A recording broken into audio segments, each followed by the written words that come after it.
අයිබෝන් LED bulb එක කියලා කියන්නේ හැම නිවසකම භාවිතා කරන විදුලි පාංගයක්. ඉතින් කාලයක් භාවිතා කරද්දී මේ LED බල්බ් පිච්චිලා ක්‍රියා කරන්නේ නැති වෙනවා. ඉතින් වෙළඳපොලේ LED බල්බ් එකක් වෙළඳී ගන්න රුපියල් 800කට එහා මුදලක් වැය කරන්න අපිට සිද්ධ වෙනවා. අද විදුලන YouTube channel එකෙන් අපි සූදානම් වෙන්නේ රුපියල් 2ක් තනේ පොඩි මුදලකට පිච්චුණු බල්බ් එකක් අලුත් වැඩියා කරගන්න ක්‍රමයක් ගැන ඔබට කියලා දෙන්න. ඉතින් මේ වැඩේට ඔබට මිලදී ගන්න වෙනවා වෙළඳපොලෙන් මෙන්න මේ උපාංගය ohms 5.6ක රෙසිස්ටර් එකක් ඔබට මිලදී ගන්න සිද්ධ වෙනවා.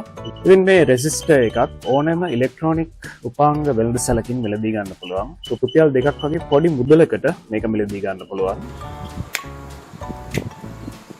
ඔබට පේනවා මේ බල්බ් එක දැල් වෙන්නේ නැහැ. ඉතින් අපි දැන් සූදානම් වෙන්නේ මේ බල්බ් එක අලුත් වැඩියා කරන්නේ කොහොමද කියන කාරණය ඔබට පෙන්වන්න.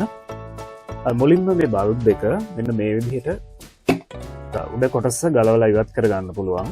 ඊට පස්සේ ඔබට පේනවා මේ වගේ කුඩා LED බල්බ් විශාල සංඛ්‍යාවක් මේ බල්බ් එකේ තියෙනවා. බල්බ් එක පිච්චෙනකොට බල්බ් එක අක්‍රිය වෙද්දී බොහෝ වෙලාවට සිද්ධ වෙන්නේ මේ බල්බ් වලින් එක බල්බ් එකක් පිච්චිලා යන එක. ඉතින් අපිට පුළුවන් නම් මේ බල්බ් වලින් දෝෂය තියෙන පිච්චිලා තියෙන බල්බ් එක හොයාගන්න අපිට මේ බල්බ් එක පහසුවෙන්ම අලුත් වැඩියා කරගන්න පුළුවන්. ඉතින් මේ පිච්චිලා තියෙන බල්බ් එක හොයාගන්න අපිට අවශ්‍ය වෙනවා මෙන්න මේ වගේ කුඩා බැටරියක්. මේ බැටරියට වයර් දෙකක් මේ වගේ සම්බන්ධ කරලා මේ බල්බ් එකින් එක පරීක්ෂා කරලා බලන්න පුළුවන් මේවා දැල් වෙනවද කියන එක.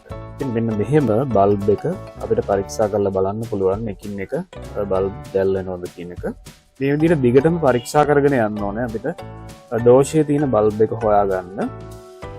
ඉතින් ඔබට පේනවා මෙන්න මේ බල්බ් එකේ මේ බල්බ් එකට විදුලිය සම්බන්ධ කරාට මේ බල්බ් එක දැල් වෙන්නේ නැහැ. අපිට තීරණය කරන්න පුළුවන් මේ බල්බ් එකේ තමයි දෝෂය තියෙන්නේ. ඉතින් අපිට පුළුවන් මේ බල්බ් එක තියෙන ස්ථානයට 5.6 ohms රෙසිස්ටර් එකක් සම්බන්ධ කරලා මේ බල්බ් සියල්ල නැවත සක්‍රිය කරන්න. ඉතින් බෞද්ධ එකක් යොදාගෙන මේක මේ රෙසිස්ටර් එක චිලා තියෙන බල්බ් එකේ අග්‍ර දෙකට මේ විදිහට අපිට පාස් ගන්න පුළුවන්.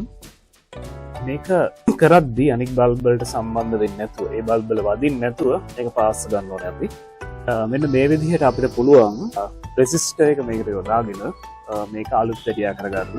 ඊට පස්සේ අපි මේ බල්බ් එකේ උඩ කොටස මේකට සම්බන්ධ කරලා අපි දැන් බලමු මේ බල්බ් එක ඔන් වෙනවද කියලා.